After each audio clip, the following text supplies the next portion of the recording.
When Mary Tudor became Queen of England in 1553, she did so with substantial support from the English public, as shown by the positive welcome she got upon entering London after Queen Lady Jane Grey had been deposed.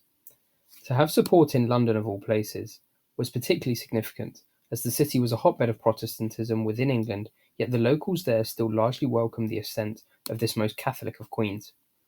However, it was not long before Mary's religious policies further divided the people of England.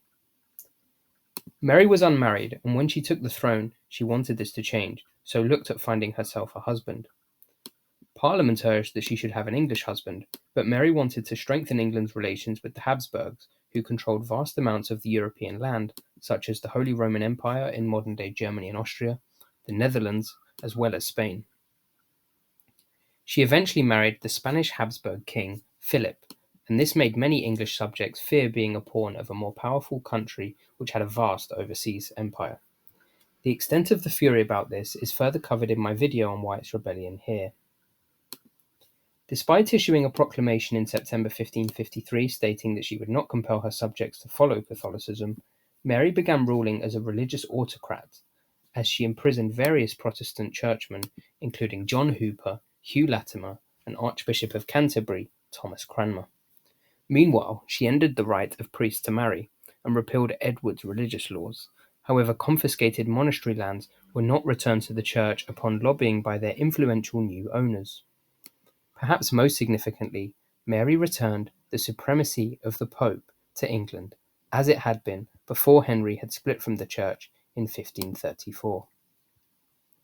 As part of the return of papal supremacy, the heresy laws were revived, which meant those who did not conform to Mary's Catholic religious policy could face execution. Mary decided to quickly enforce these laws, with 283 accused heretics being executed, mostly through burning, which earned Mary the nickname Bloody Mary, although perhaps Ashy Mary would have been more appropriate. Historians have hotly debated the extent to which the burnings were unpopular and harmed the Catholic cause in the long term. On the one hand, there were no major protests or riots against them, even in the more Protestant parts of England, such as Essex, London, and Oxford, where many of them took place. However, they did help to turn the burned into martyrs, and over the next 100 years, warnings of Catholic tyranny would constantly refer back to this period of violence instigated by Mary.